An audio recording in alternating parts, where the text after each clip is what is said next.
even that one was pretty long. But it's a lot of fun Hearthstone matches today.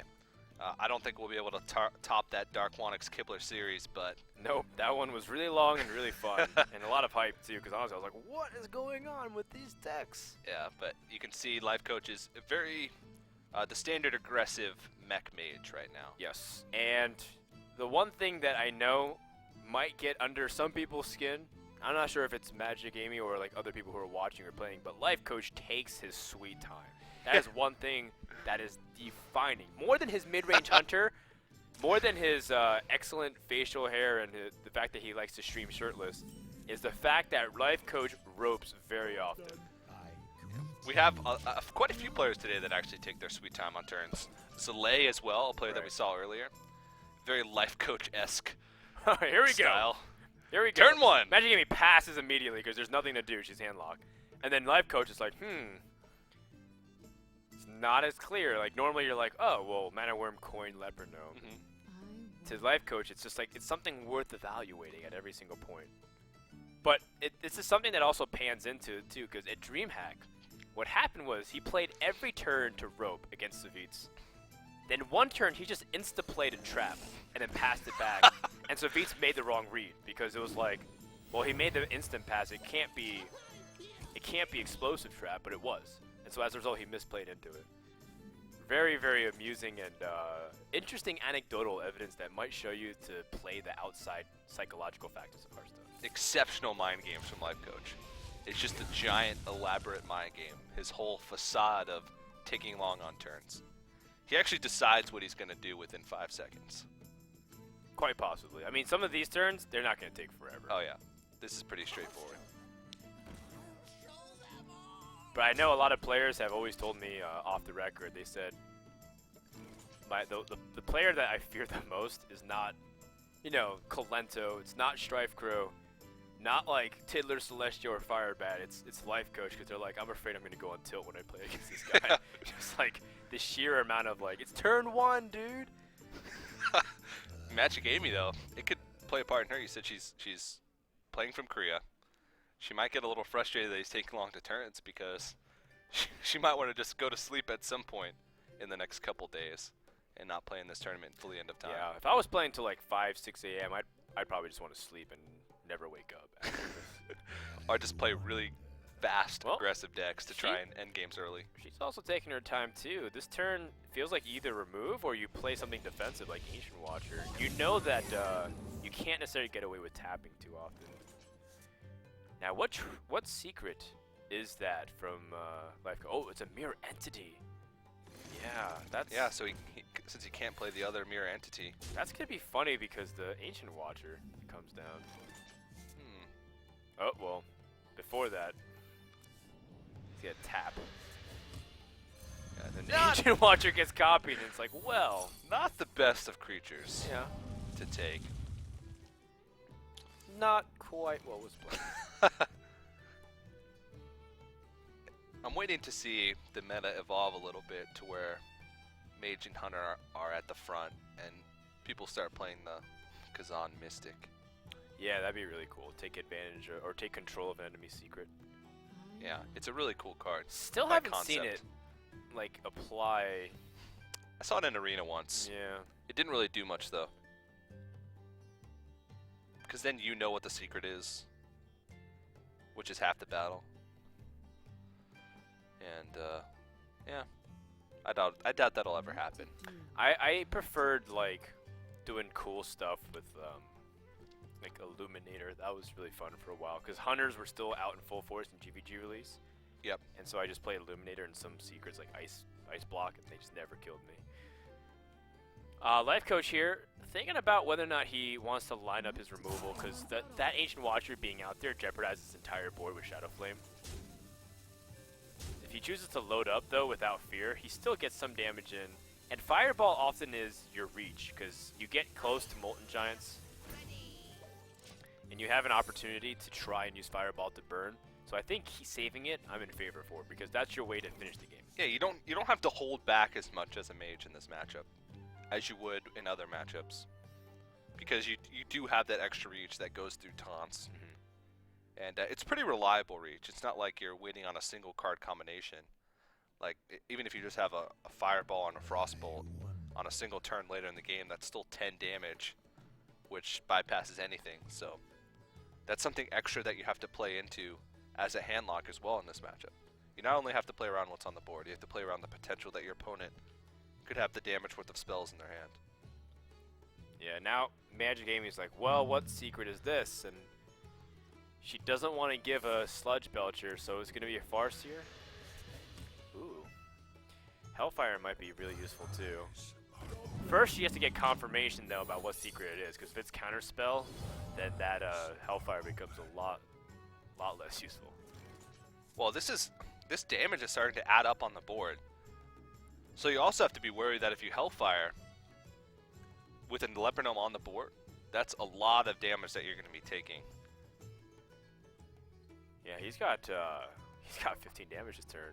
Yeah. But he's got to hold it back a little bit. Use the Fireball as a finisher. Also, again, keep in mind it is possible for these minions to go for board clears. So what's the best way to go about it? He's going to start playing just a little bit of control on the board. Whirling Blades gives +1 attack to a minion, so he has a little bit of extra punch there. That's decent. It is decent. There's no way this Mech Mage activates the Ancient Watcher, right? That's just another minion for I don't know. It's just another minion that's just sitting there. Yeah. Taking up a slot. It's useless. It's really just useless. Because you don't have any type of taunt givers. There's no silence in this deck. Yeah. Yeah. Probably one of the worst targets you can do with Mirror Entity. Except for Doomsayer. Sneaking a little bit of damage any way he can. Have to imagine he wants to play this Leopard Gnome too.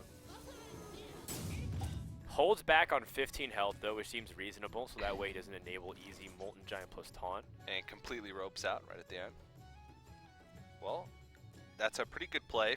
Keeping at 15 health is really, really smart because it's probably the most awkward amount of health you can be at. Hellfire does allow Magicamy to play a Molten Giant, but the problem is you can't taunt after that, so it seems like Ancient Watcher taunt is the best course of action. Yeah. And if you do that, then you're going to be sitting at 11 health with a 2-1 on the board. So then it doesn't take much to be able to push through for damage. Ooh, whoa. 4, 10. He's 2 damage off. Wow. It's actually quite crazy. No, I don't know. He wouldn't be able to clear off. Well, no, he would kill off like if he killed off Leper Gnomes. Just kill off the Leper Gnomes, and yeah. burned her, then he'd be 2 damage off. Yeah. This is still a little tricky because in the back of your mind you're like, well, she probably doesn't have Shadow Flame, right? Can you make that assumption? I don't even know if you can.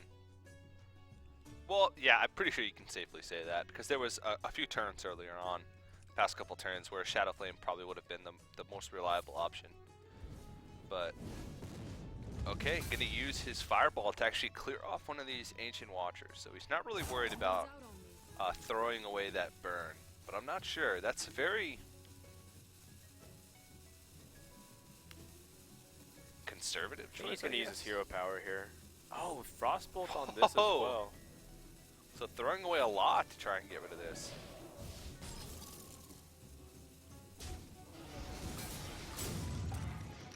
Alright, looks like Lifecoach missed a little bit of damage here.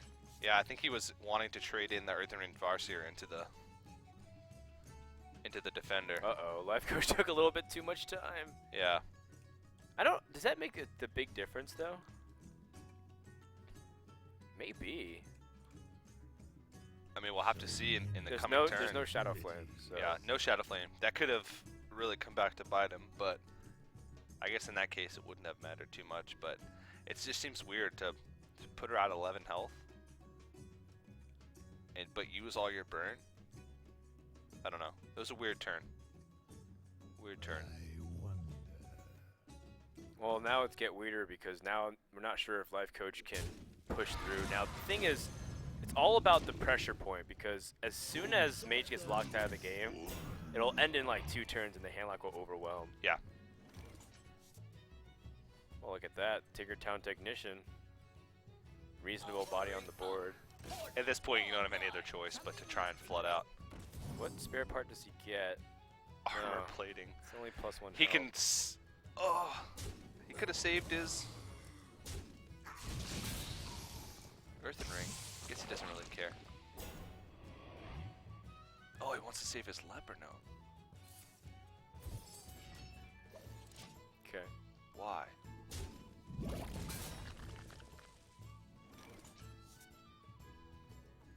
That's a good question. Why I would guess you it's save the just- leper gnome over the Earthen Ring Farseer?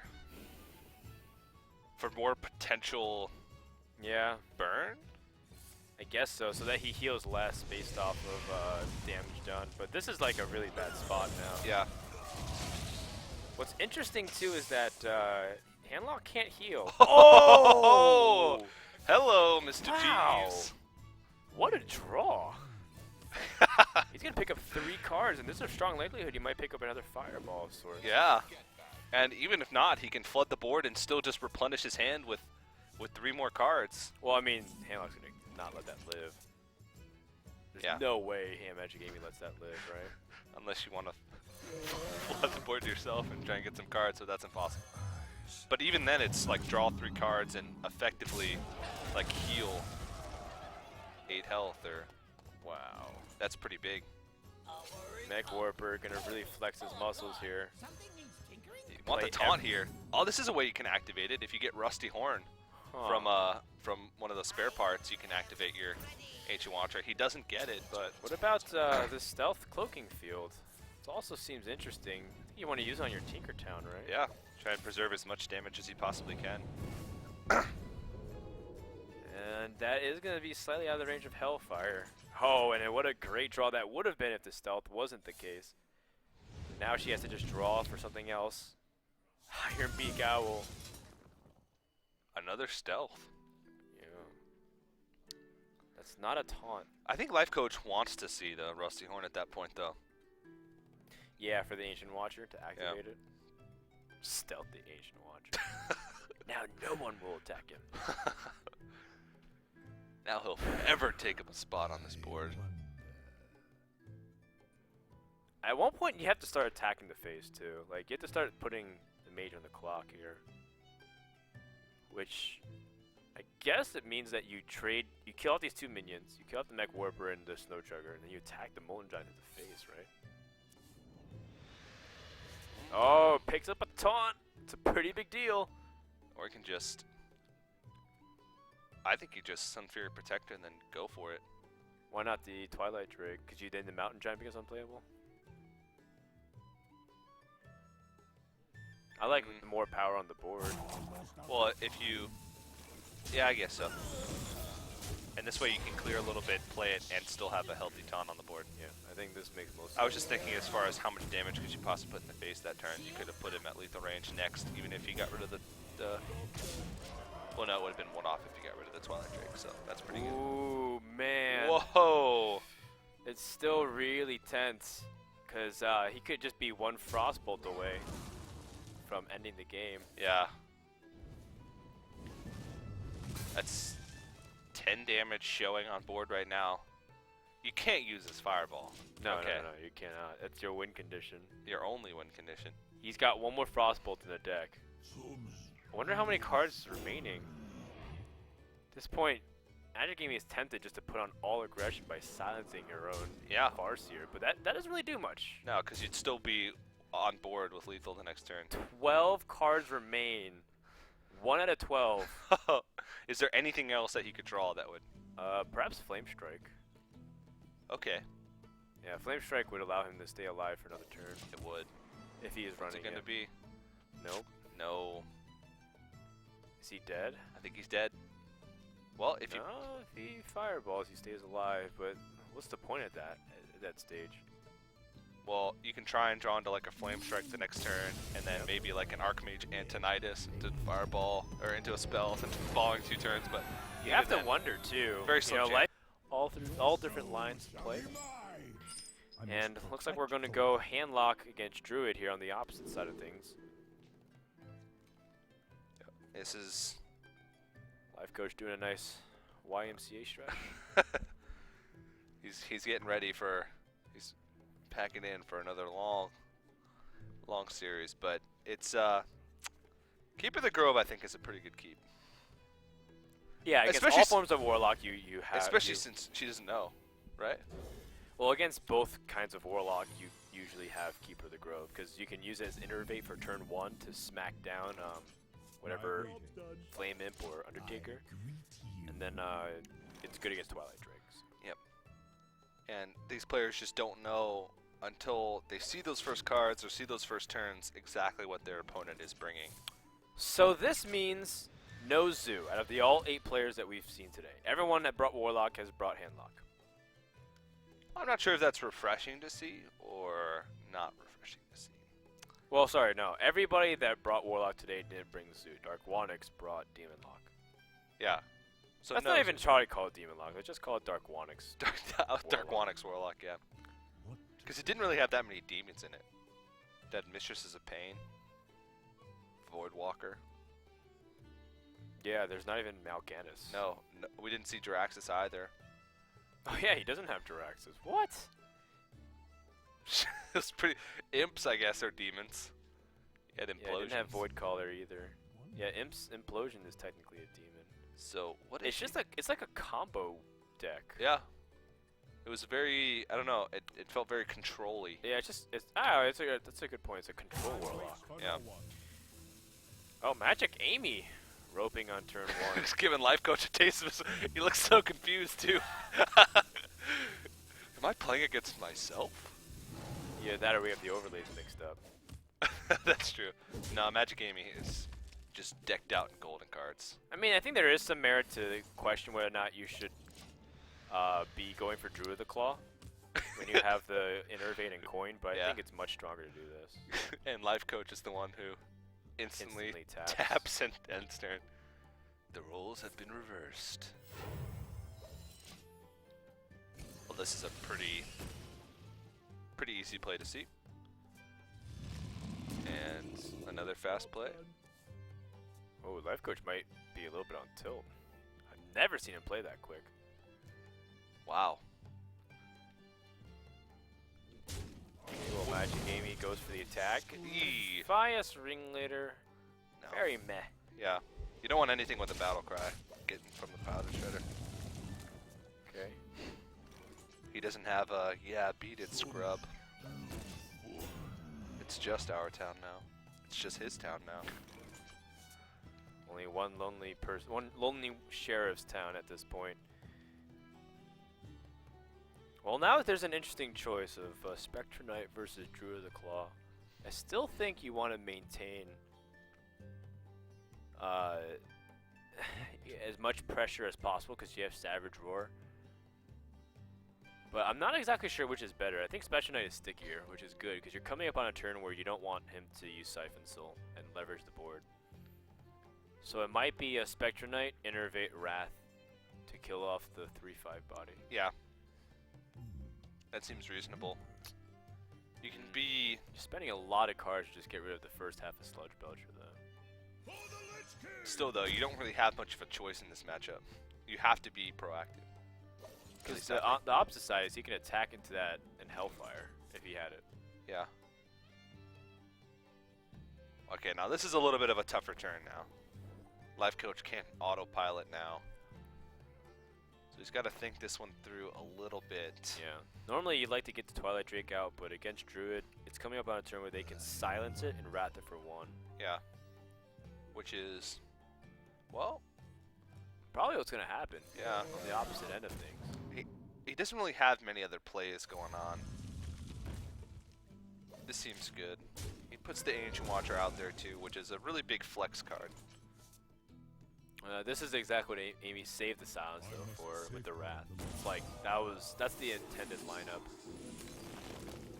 All right, well, this one's going. Well, Ancient of Lore is a pretty big draw at that turn. Be able to draw cards and still has the double Innervate as well to make for a pretty huge turn. If she can find a way to get a swing turn, then that's going to be a pretty big deal. Is it time for Dr. Boom? think so. It's It like would one of the fit. strongest minions you can play on turn 7 for tempo back on the board. Yes, it is. Druid can't ignore it.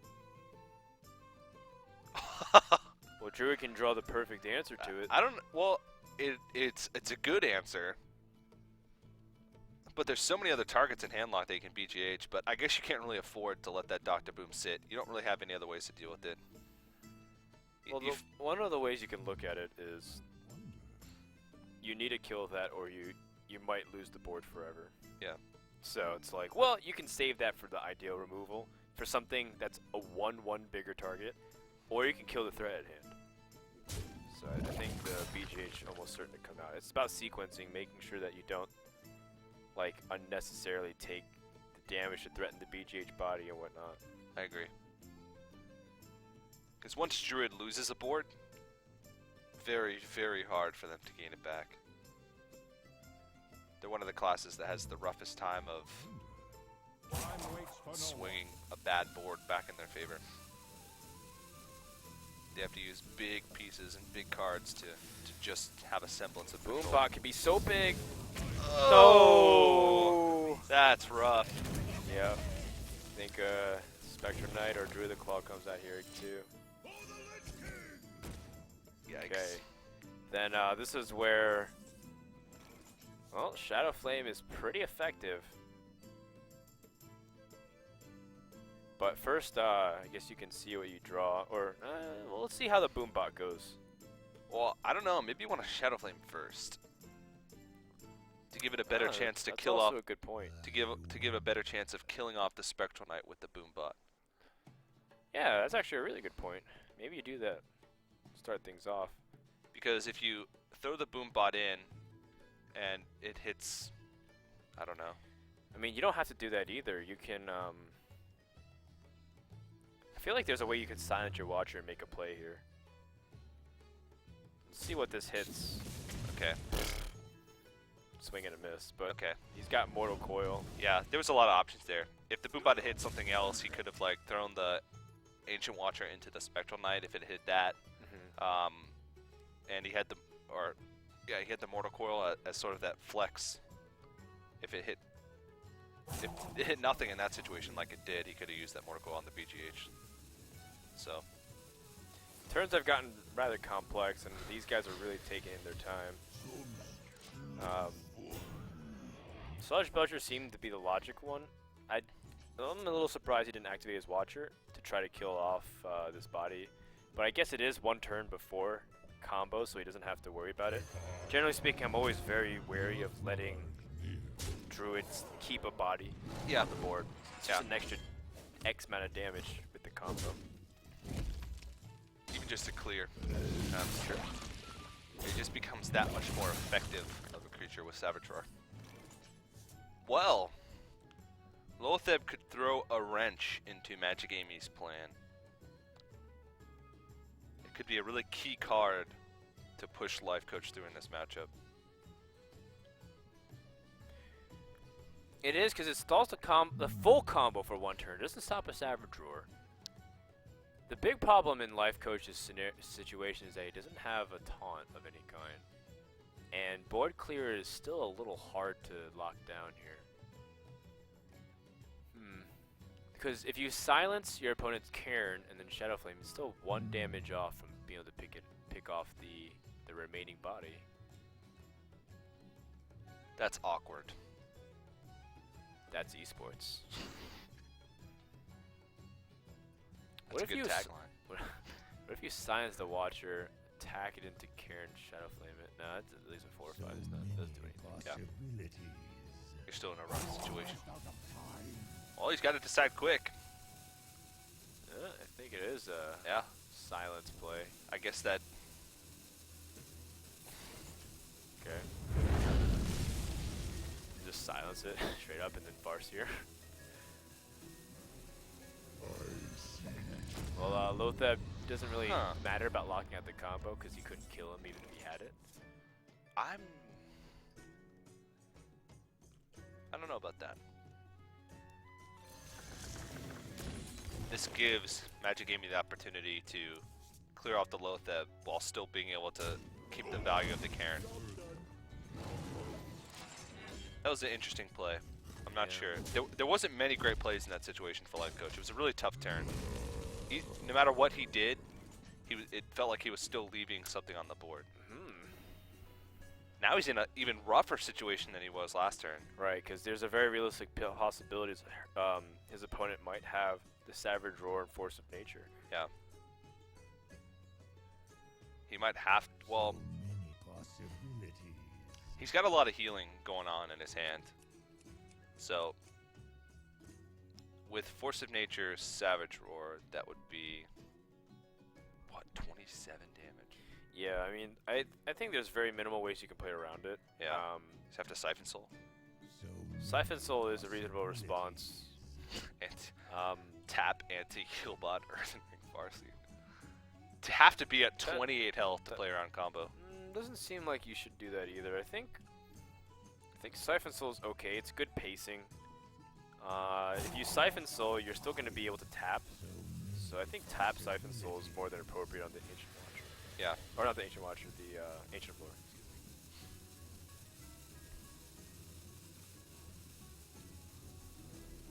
I'd be very surprised to see NT kill bot in. I have no time for games. Okay. All right. Well, this is gonna get silenced. That's one thing too about Sylvanas. Like Shadow Flame with Sylvanas is pretty good, but doesn't really have any impact here. Silencing it still leaves a 5/5, but at least now Drew can deal with it. Or my apologies, is there lethal here? Let's see, silence, Savage Roar. No, you don't have enough mana. Because I thought it was like, if you play Drew the Claw and Savage Roar, Wait a sec. that would have been 21 damage, but you can't. Oh, you can. It's lethal. Oh, you can. Lethal. You do have enough mana to innervate. Yeah, that's 21 damage. Keeper of the Grove, the Sylvanas. Due to the Claw charge, innervate Savage Roar. It's 21 damage. Well, you're gonna silence this either way. Yeah. It's all about whether or not she can spot this pocket lethal here for 21 damage. I think you're always thinking about this Right. as the Druid in this matchup. You're always trying to find ways to kill the Warlock because that's one of your main ways to. That's like your only way to kill the Warlock most of the time. It's just finding creative ways to push damage through.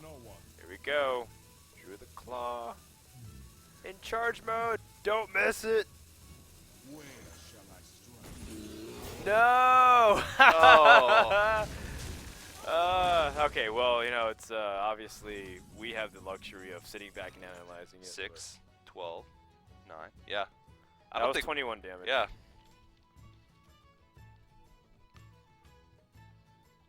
Bummer. That is a bummer because now the Lifecoach still has a chance. Emphasis on chance though, because his hand doesn't improve much. Hasn't improved much. This is one of the criticisms against the antique Healbot having 2 of them in the deck because they often don't do what you want them to do in the drawn-out phases of the game. It's usually that you want one, and you have 2 of them because you want to draw 1 of them. And it's sort of counterproductive when you have Molten Giants in your hands. In your hand. Both your hands. Because hand lock. Gotta have 2 hands to hold all those cards for that.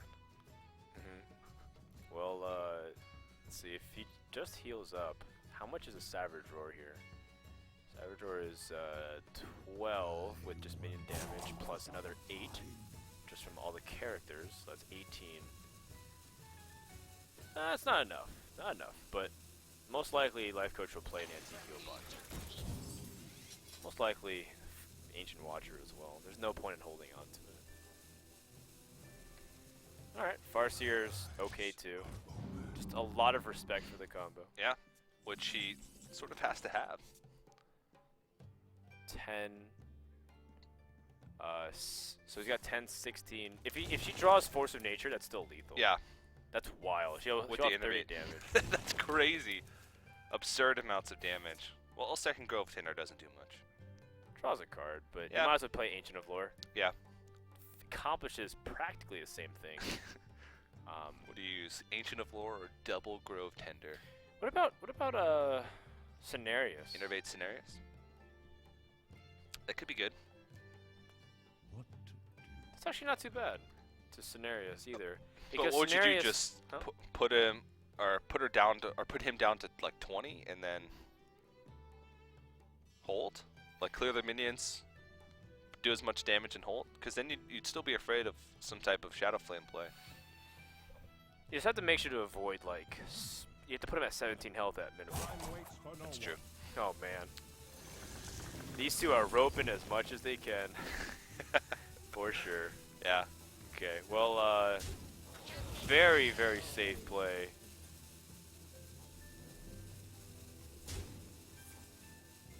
Wow, okay. Going for an Innervate to clear the board. I guess Innervate's not really doing much otherwise. Yeah. And keeps all of her creatures alive as well, to make for a more powerful Savage Roar.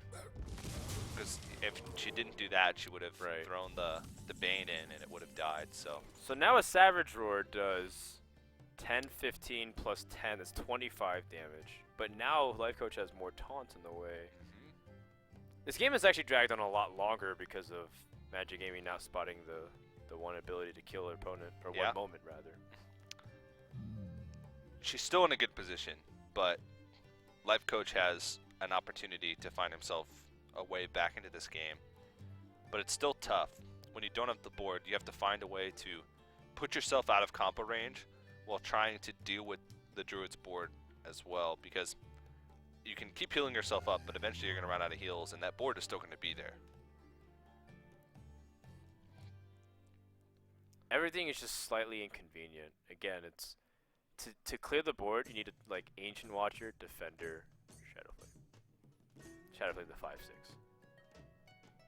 That's your best bet at clearing the board. Yeah, and I think that's going to be the play. All right. But now Druid still has the opportunity to seize the board initiative. Force of nature. Right on time. Yeah.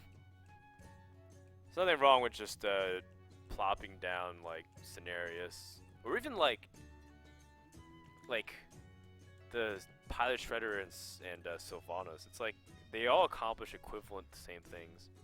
What role are those Grove Tenders gonna serve as this game progresses? Just card draw.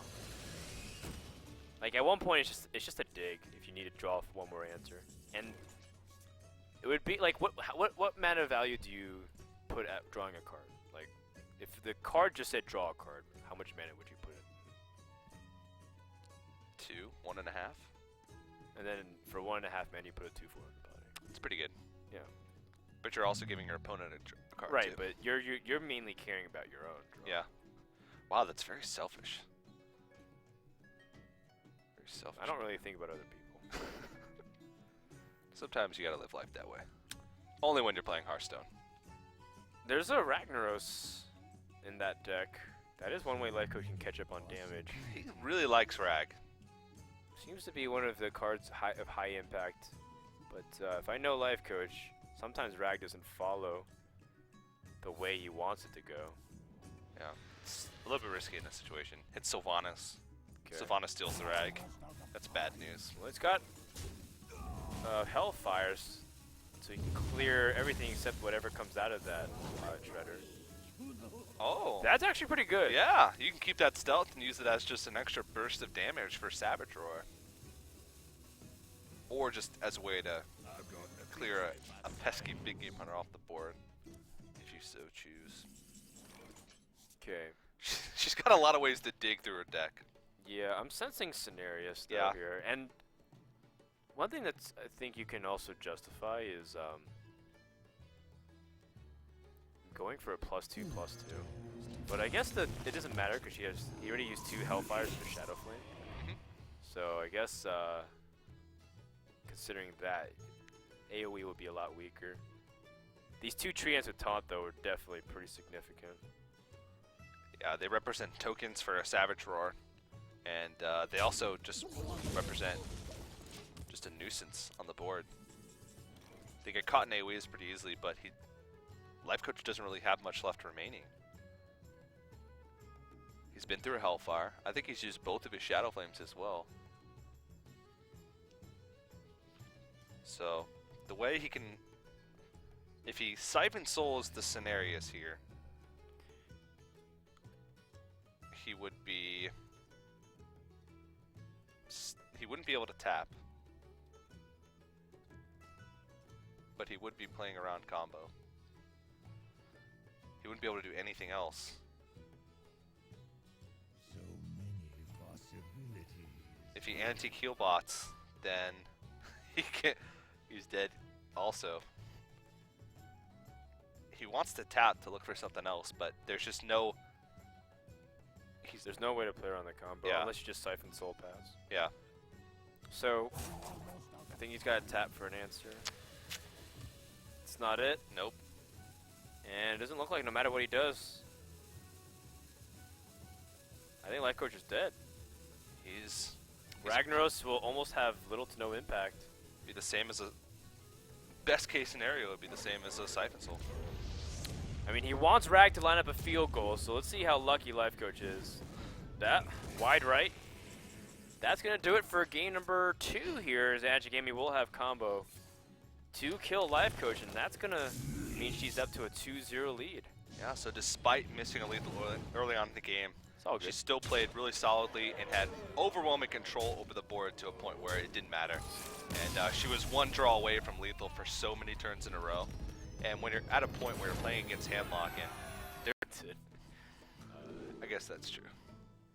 It's control-y. Yeah, I don't know, I guess you could say it's a slower mid-range, but how much before it starts becoming control? I guess so. Yeah. Rag makes it control. That's the swing card. I suppose you could say that, but All right, well, we're jumping into this match, and Magagamy's one game away from securing her spot next week and giving herself another chance. Again, first place today, and for the 3 remaining weeks left in the Legendary Series. it's Gets gonna the be a auto tough invite. matchup though. Like, how does Magicamy seize the board without early weapons? It's very tough. Yep. It's very tough. I think if Lifecoach is pretty in tune with how things go, it's like no fiery war axe, so I think I can just attack into this armor smith to make sure to play around cool taskmaster getting a free trade. Yeah. A lot of these small micro decisions you might not feel like has a big impact, but if he didn't attack into this armor smith, it would be a 3-3, killing off the 3-1, and then all of a sudden you're behind on a minion on the board. She does have the Death Bite, which is pretty good, but Right. it's a good way. The second charge is a good way to deal with like a muster for battle. Still a while away though. It's like Yeah. 3 turns before that whirlwind effect ever becomes an issue. Yeah. For now, it's like you fight for as much for the board so that way it doesn't get out of control. Not to mention that they'll hit turn 5 before you can get your second swing off. So Quartermaster will render that useless if you let it get out of control. I think you throw it into the Silverhand Recruit right now. The outcome's rather negligible because the Cool Taskmaster will be able to snipe it off. So either way, you're going to be left with a Silverhand Recruit the following turn once you snipe it off with the Cruel Taskmaster. Yeah. It's going to be a 1-1 versus a 2-2. I think this way you gain more armor though. Yeah, I guess so. Perhaps. I think it's about the same. In fact, you leave up the zombie chow, so So you lose an armor you do actually lose an armor. in the long run, in the grand scheme of things. You took an extra damage, yeah, ahead of time, but I guess it's more reactive based off of how they play their turn 3, because muster for battle is a pretty big deal. Yeah. And like we said, you want to control the amount of recruits that they do anyways. So that way there's less 3-3s on the board. Well, there's no muster for battle, but there is a true silver champion. That's a pretty good draw. I think it secures your board solid enough so that way you can Quartermaster or even Harrison Jones in response to what your opponent does. Yeah. I think that's pretty best case scenario there. Yeah. Don't mind that at all. Turn 4. But... Oh no. We're going on to turn 4 here, so this is a weird turn. I guess it's just Death Bite. Well, Deathbite feels really weak here. You're going into a Harrison Jones turn. If you attack face, it's very telegraphed, but at the same time, if you don't, then you're just playing right into Harrison. Right. But you also have 2 Death Bites in your hand, so you got to do something. I Yeah. guess you're not really forced to. There's no real not a huge threat on the board, but at the same time, if like a muster for battle did come out, you'd have absolutely no way to deal with it. Well, yeah, you either get out ahead of it or you play reactive. The problem is there's already a 1/1, so if you play if you like pass and play Sludge Belcher, then they get a really good trade with Choose Silver anyways. So I think the Death Spite here is gonna attack, but you're not exactly happy. Oh no! Wow. Okay, well, Lifecoach is definitely playing Harrison Jones. There's just no way about this. Yeah. Well played comes out, and that's the risk you take. But well, speaking of muster for battles, 2 of them. Harrison Jones just pulled those right from the abyss. And what better to kill a Harrison Jones with than what he just put in your museum? Yeah, You but went to his museum and you stole it back. he just, I mean, he already took so much though. Yeah. Killed off 2 weapon charges, absorbed 8 damage, 9 damage even. That's best case scenario against a warrior, Drew 2 cards. is to get a 2-card value from that Harrison Jones. So that was Lifecoach. I think you're okay, just like letting Deathbite do its thing for a turn. You're getting close to the point where Muster for Battle can actually go uncontested, assuming they don't have Whirlwind number 2. Yeah. Definitely willing to sacrifice the Shield Master here to Right. make your recruit stronger. And like, you're not gonna pass this up, right? You're not going to attack and then, like, you're not gonna just pass after playing Sludge Belcher. You're gonna kill that off. It's just like too enticing. So this is what Lifecoach wanted. This Quartermaster could be really huge. It's still gonna be a little bit of time though. Like, this is still the transition, the awkward phase where, like, you know, it's like the preview best in stage. You're not really quite there yet, but your voice is starting to crack a little bit. Every day you wake up a little bit taller. It's like you're not really sure where you currently stand or sit. It's very deep insight into this turn. Let me It's a transitional phase. It's like right before he can start doing some power plays with everything, and then he's also got Alex Straza. Wait, hold on, we ignored this. He also has Alex Straza in his Paladin deck. Wow. That's weird. Is it weird though? Yeah, it's pretty weird. You don't see Alex Straza very commonly in a Paladin deck because offensively you don't have much to follow it up on. I think it might primarily be used as a defensive tool. Against what? Anything. Well, not anything. What do you mean though? Like, there's always this. I mean, it could replace cards like. Well, maybe instead of like Guardian of Kings. It's a bigger risk, but it has more uses because you also can use it offensively. Yeah, I suppose if you build up a really strong board, you Alex Straza, and then you can Quartermaster afterwards. But it still is quite unusual to me It because seems very hopeful. it's not very good against your opponent Alex Straza. So like, if Warrior Alex Straza you, what are you gonna do in response? It's like, Alex Straza him. yeah, and then you just take damage. Yeah. So it's not like it sets you above combo range significantly in Druid. It has to be because he feels like it's good offensively.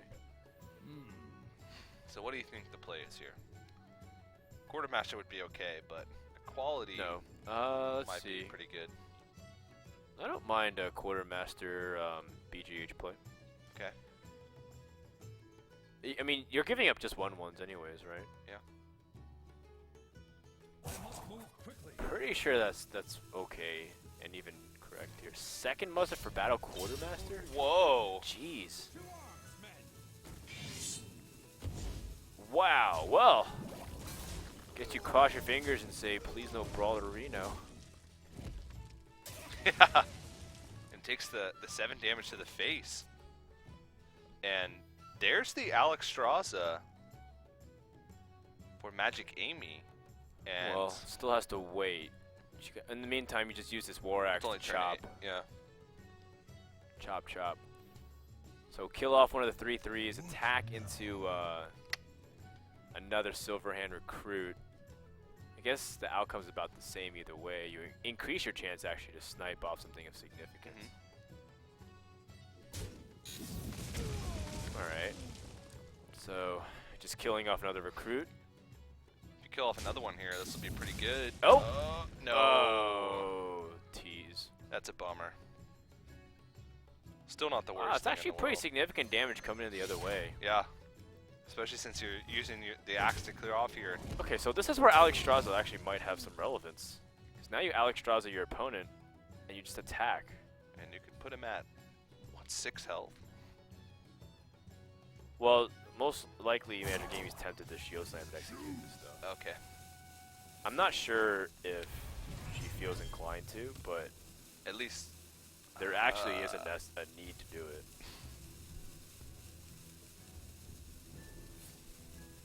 Okay. Yeah, smart heads up play there though. You don't want to leave that on. Whoa! Okay, this is why Lifecoach is a cool player, man. Just look at Hogger, him. Paladin. I was really excited for this week, TJ, because I saw some of the cool deck builders that we have. Hogger and Alexstrasza and Paladin. What he thinks this is Control Warrior. He clicked the wrong class. Didn't even realize that he put Tyrion Why in does it. my Gromosh look like a Tyrion?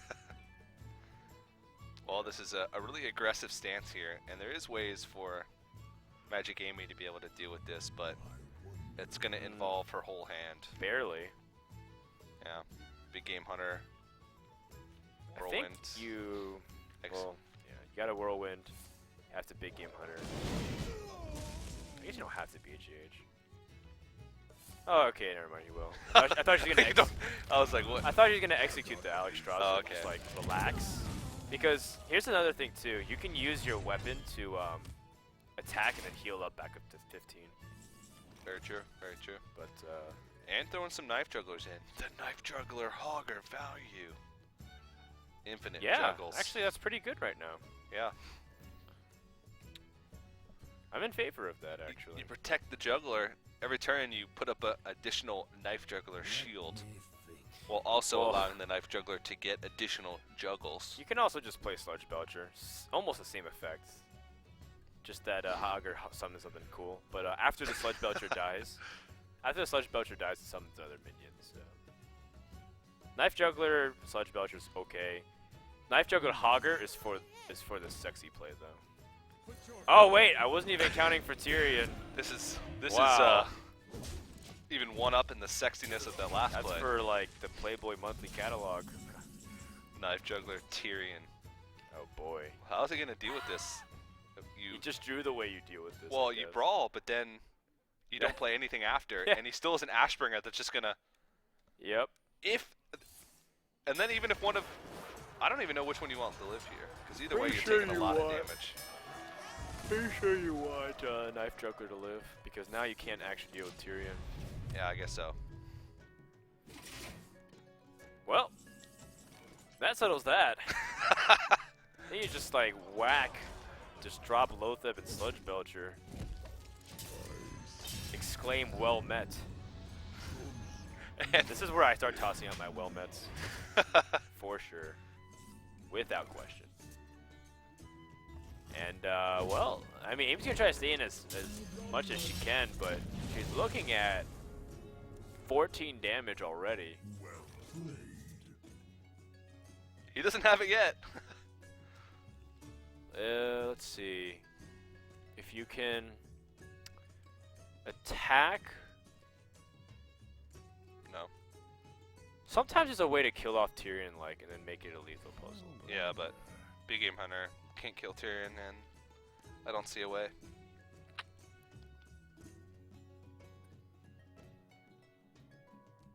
Six, 11, 14. Yeah, I mean, it's worth evaluating Yeah. just in case.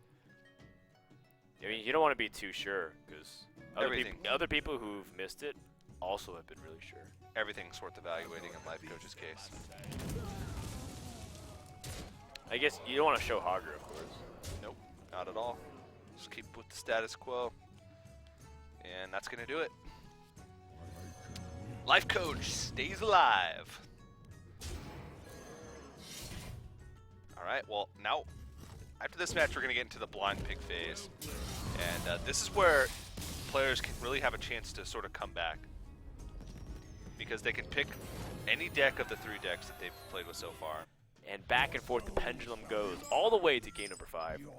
Yeah. Instead, we have an opportunity for these guys to play whatever they feel like is the best deck. And a lot of times it comes down to pretty even matchups and mirror matchups even. Magicamy yesterday won a whole heap of handlock mirrors. I think 4 in total at the end of the day was what she won. There was a lot of handlock yesterday. In the blind pick stage, there was a lot of handlock mirror. And I'm very much used to her golden handlock right now. She's got a lot of golden cards. She does. I think she even has the golden coin. That's impressive. That's impressive. And you only get the golden coin by having all 30 gold card deck. Which is very hard to do. You have to play a lot of Hearthstone. Oh man. The question becomes, can I get away with coin tapping? You have Mountain Giant in hand, but you don't have a clear play for turn 3. Yes. So it's not generally advisable, considering that, especially in the Warlock Mirror, you might have an opportunity to go for an earlier power play. Like, say you have a Mountain Giant, and you have the ability to coin out a Siphon Soul on turn 5, so that way you can take advantage of the board state. I mean, this is all very relative, and it really comes down to what a player knows about his deck, but I personally think having the coin is very flexible. I agree. I agree. But he goes ahead and coin taps here, and this is going to put him in a weird spot in a few turns. But we'll have to see if it pays off. Job's done. Magicamy doesn't have any similar choices like that, so she's only has to tap. Yeah, both of these players are tapping for a while. Definitely expect to tap here too. Then there's really nothing to do on Lifecoach's end unless he picks up Ancient Watcher or Farseer. So now it's a pass. This is where the right. This is where the coin tap can come back to bite you. Right. Effectively, you didn't have a way to capitalize on that. It's the risk you take. But I mean, at the same time, it's like you're 1 card deeper into the deck. So like that Azure Drake would have been what you were drawing on turn 4. And you don't know if the card you draw after that is the one that changes the play. So, in all fairness, he might be like, and I'll bring this up throughout time to time. Imagine if he didn't life tap on turn 1, he would have not had that coin or that card specifically. Now you just can have a stronger Twilight Drake. Yeah, but you always know the possibility of silence. Twilight Drake feels very feeble. It's so fickle. Like, it either has such good value and you do amazing amount of trades, or it just completely poops out and dies really easily to a simple Ironbeak Owl plus Mortal Coil combination. It's either that or Giant though, and either way you're playing into a risk. Because Mountain Giant, you're playing into, well, if my opponent has BGH, that's an even bigger swing that they're gaining, because there's going to be so much power on the board that I have to make up. Sure, but I think the Giant's less threatening to like backfire. If they have BGH, it still takes up most of their turn, and then you could take an opportunity to develop as well. The only alternative is to spend this turn removing, like the Ironbeak Owl and the Dark Bomber. Okay, yeah. I like this play better, because even if you play the Giant, the Twilight Drake's at 9 health.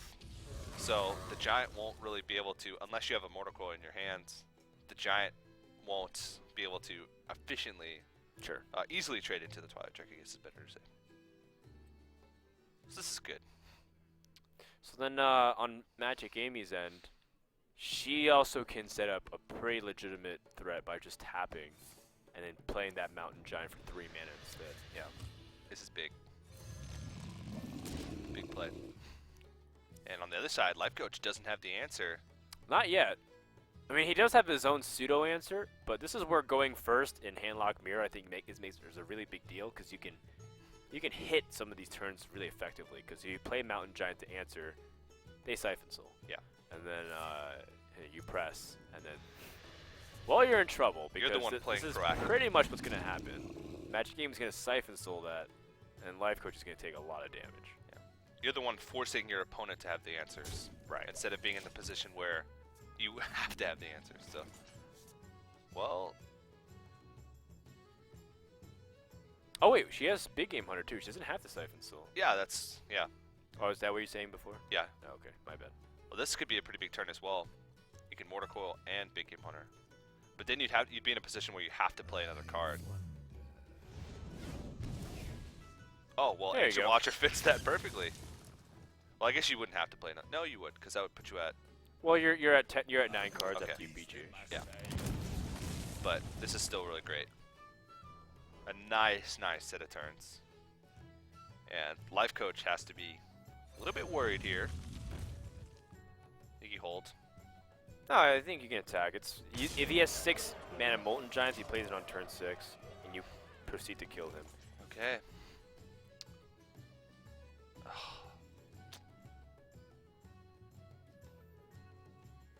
You don't have an answer to Mountain Giant. Anti-Keelbot. That's not really an answer, just negates the damage. But what else are you gonna do? He's dead next turn. It's on the far left, Shadow Flame? Shadow Flame? No, it's a Hellfire, I think.